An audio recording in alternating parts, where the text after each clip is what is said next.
Why don't we start with why you're here?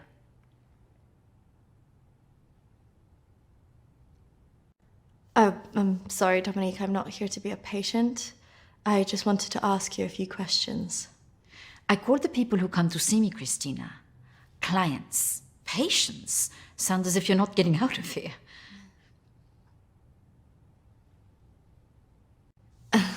I just don't need any help like that. Okay. What do you want to talk about? My friend Emily died recently. Yes, I heard about that. I'm sorry you've had to have that experience. Must be very troubling for you. She mentioned you in a journal that she kept. I'm sure she did. I encouraged her to keep a diary of her treatment. I was just wondering if you had some insight into why she would take her own life. I'm sorry, but most of what was discussed is covered by a confidentiality agreement with my clients. I really can't help you with that. Maybe it would be better if we talk about your feelings about this. You could tell me what's troubling you?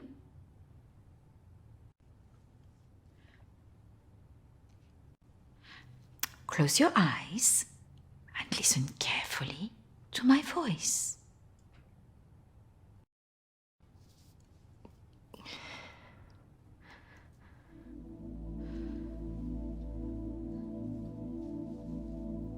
I want you to go to your deeper place, way down inside of you. Think of your calm, safe place. Go there, in your mind, now.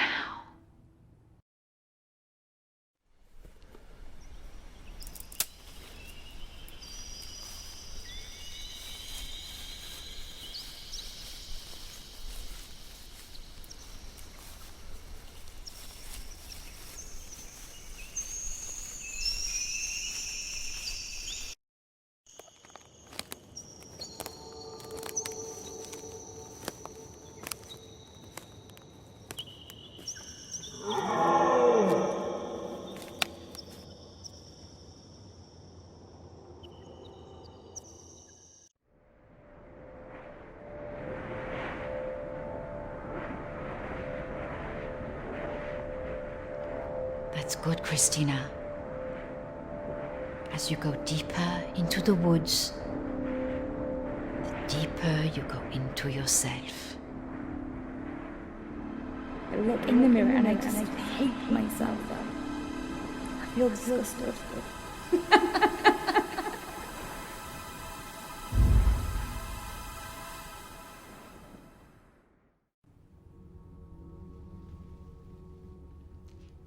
What has scared you recently? I saw a ghost. Do you believe in ghosts? I never used to. But now I'm not sure. It's all right not to be sure. They are, after all, just a figment of our imaginations.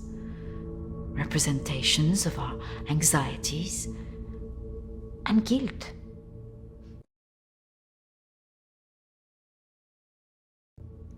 Then why would I see one? Our minds see what they want us to see.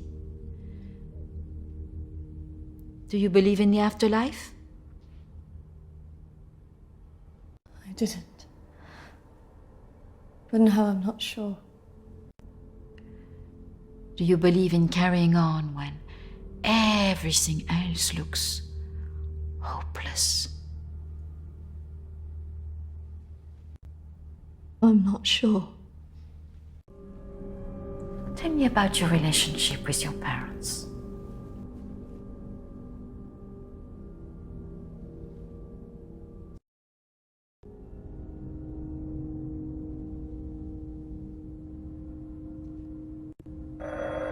Oh, I'm sorry, I'm going to have to get that. It's a prearranged call from one of my clients. Please, wait here. I shouldn't be long.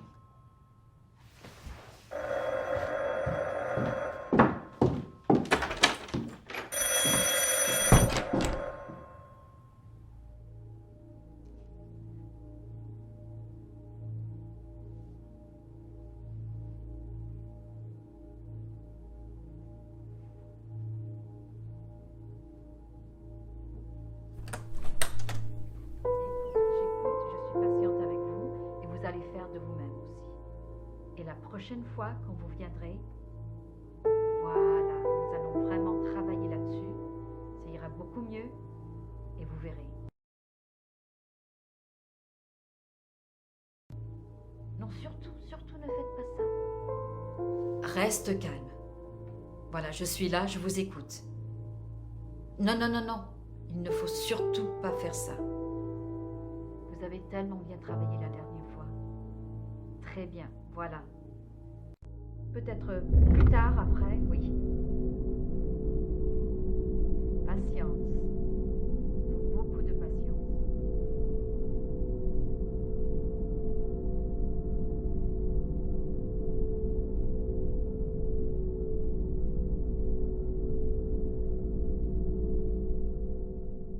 Christina, over here.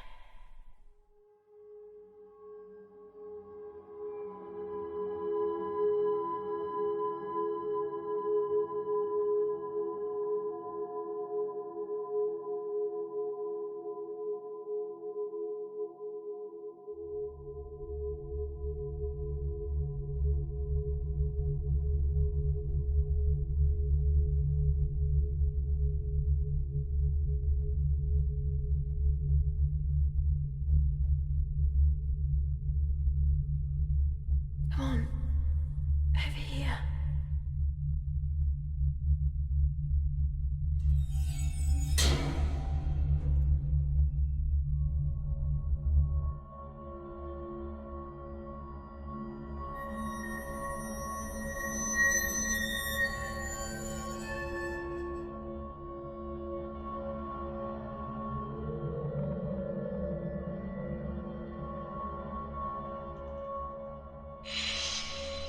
Over here, Christina.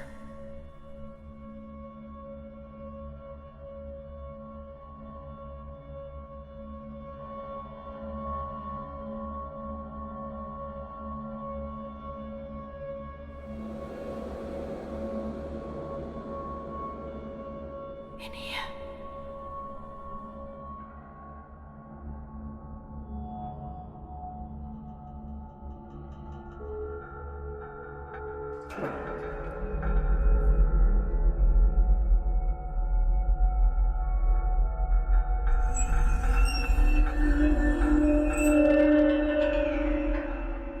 Come over here.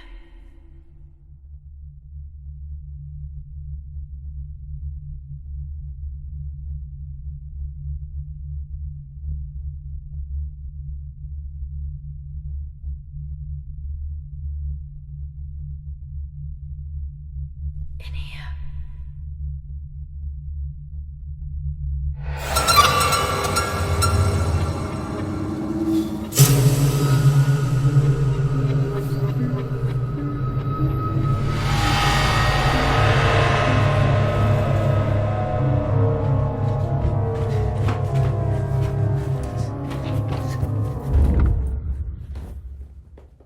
I'm sorry, I was just trying to find a bathroom. Of course. I should have shown you where it was. What was I thinking? Thank you.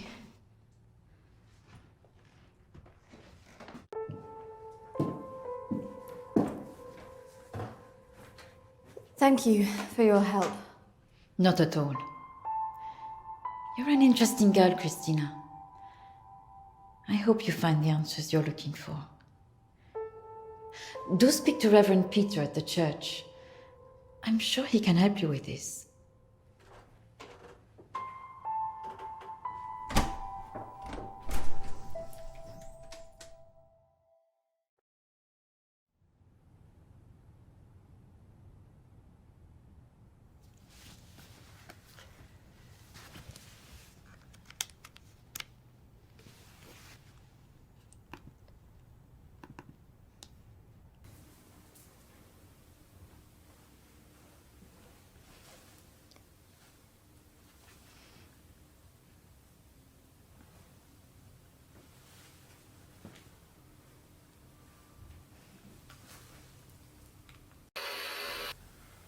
I understand that, of course.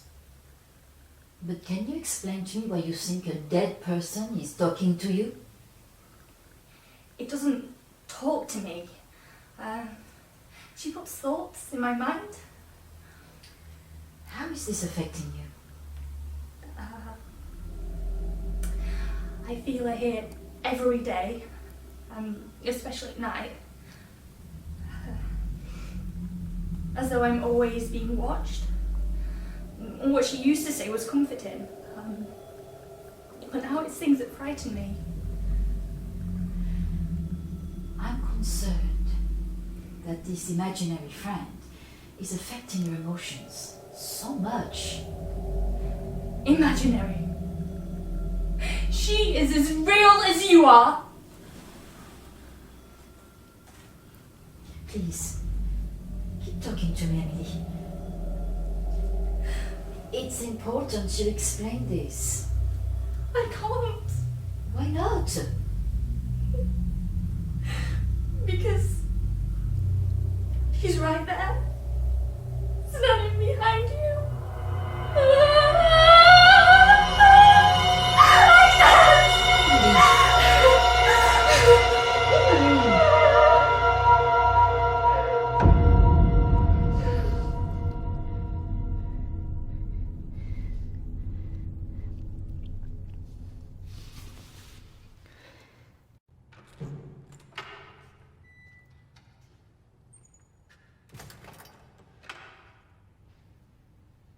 Hello and welcome. Reverend Peter. Peter, please.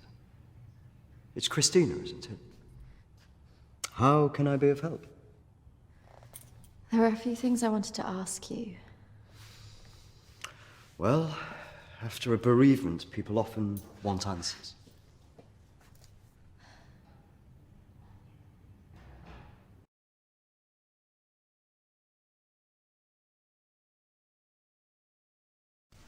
It's about Emily. She was troubled by a lot of things. Yes, I knew she was troubled. I tried to help her where I could, but she didn't regularly come to this church. And people who aren't religious often feel uncomfortable asking advice from a man of the cloth.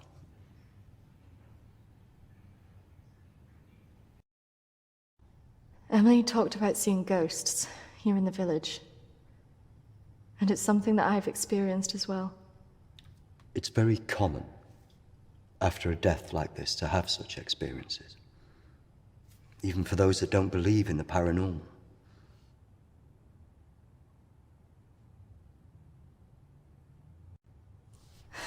I thought that too, but this is something different. Maybe it has something to do with the story of Agnes. Agnes. It's a local legend. It dates back to the 18th century. She was a maid who worked in the Lord's estate. Her parents brought her over from Sweden when they came to work here.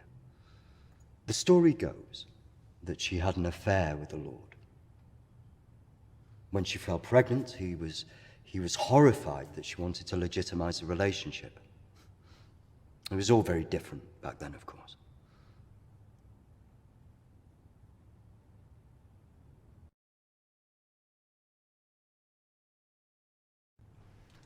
And nobody helped her.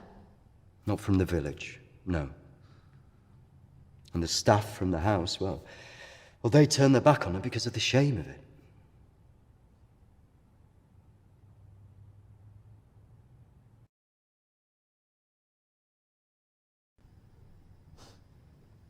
So what did she do? Out of options and without any hope, she threw herself into the lake on the Lord's estate, drowned herself and the unborn child. And that's where the ghost stories come from. Thanks, Anne. Bye. Not exactly. It's said that she cursed the area with her death, and that her spirit returns to taunt young women into taking their own lives. It's all nonsense, of course.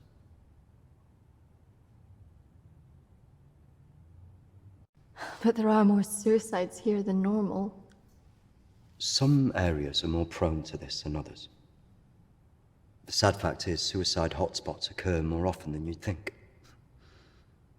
And having a local legend like this only adds to the problem and plays into people's neuroses. Doesn't help that Alexander keeps talking about it. He's the Lord's descendant. He lives here in the village. Yes. The estate's had the same family and for hundreds of years. I wouldn't recommend talking to him about this. It's not the kind of thing you want to hear when you've just lost a friend in the way that you have. Can be a little bit grumpy too.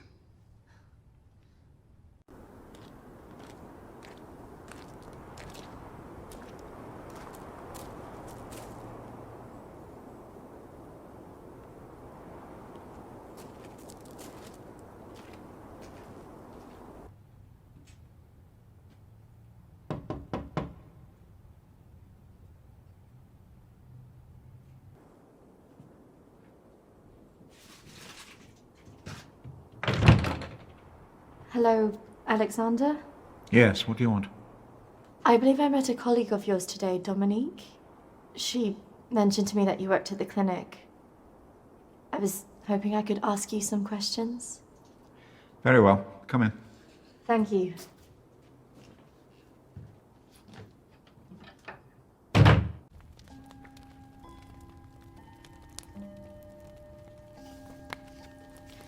This is my friend Emily. She passed away recently. Yes. I was at the clinic when your friend was there, but purely in an advisory capacity. I couldn't comment on her treatment.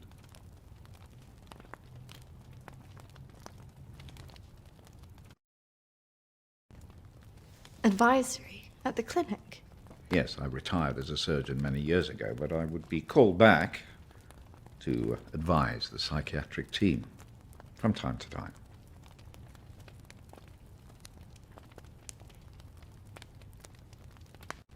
Why did the clinic close? No. Series of patient disappearances. Suicides. Over the years, it led to its closure.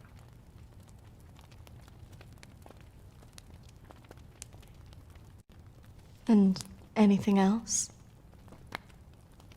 There was nothing wrong with the treatment there. It was the building that was cursed.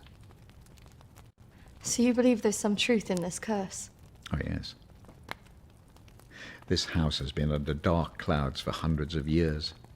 Ever since my ancestor foolishly impregnated that stupid maid.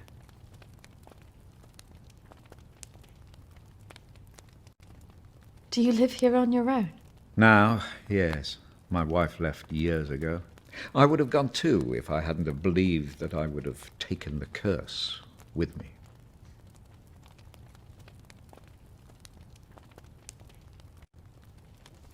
Could it all just be a coincidence? People take their lives and go missing all the time. Yeah. The good Reverend hasn't told you the full story, has he? My ancestor was an arrogant man. He was also stupid. A man in his position should never have gone near one of his domestic staff. I mean, a maid, for goodness sake. I suppose her being Swedish must have added an air of exoticism.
Of course, the inevitable happened. Usually these things are handled discreetly, but for some reason she thought he would acknowledge her as the father of her child. A preposterous idea back then.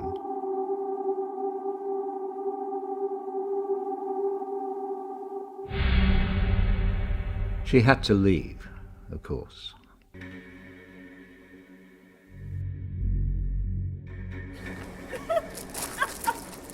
How can you do this to me? How can you do this to me? I am your child. Okej! Jag går! Men jag hatar dig för att du gör det här med mig! Förbanna dig och ditt hus!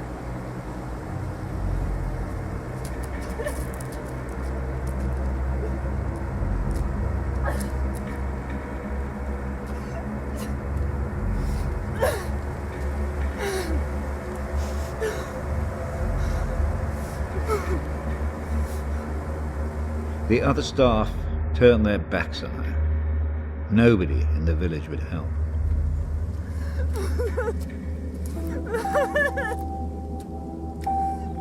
Quite alone, with no family to turn to, she was left with almost no choice.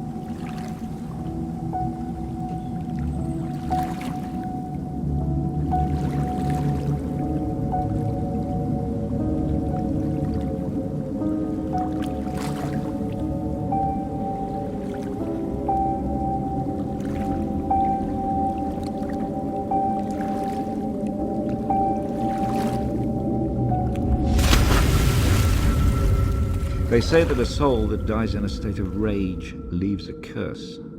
Well, Agnes cursed us all that day. So people believe these deaths were because of her. Records in this house were very carefully kept. Particularly so on an estate so heavily reliant on agriculture. The phases of the moon were noted. Agnes's death was remarked on at the time because of the blood moon that appeared in the sky on the night of her death. A lunar eclipse. Indeed. 2 years on, and Agnes was barely remembered, until the next blood moon appeared in the sky.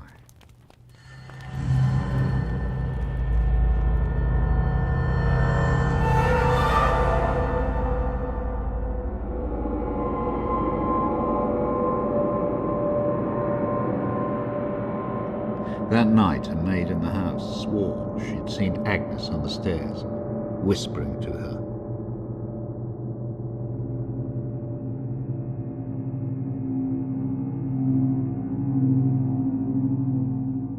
The days went on, and she became more and more hysterical, claiming she heard Agnes speaking to her wherever she went.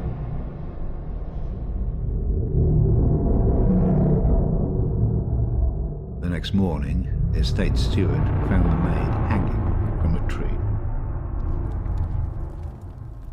After that, we grew to fear the appearance of a blood moon. Even now. Let me show you something.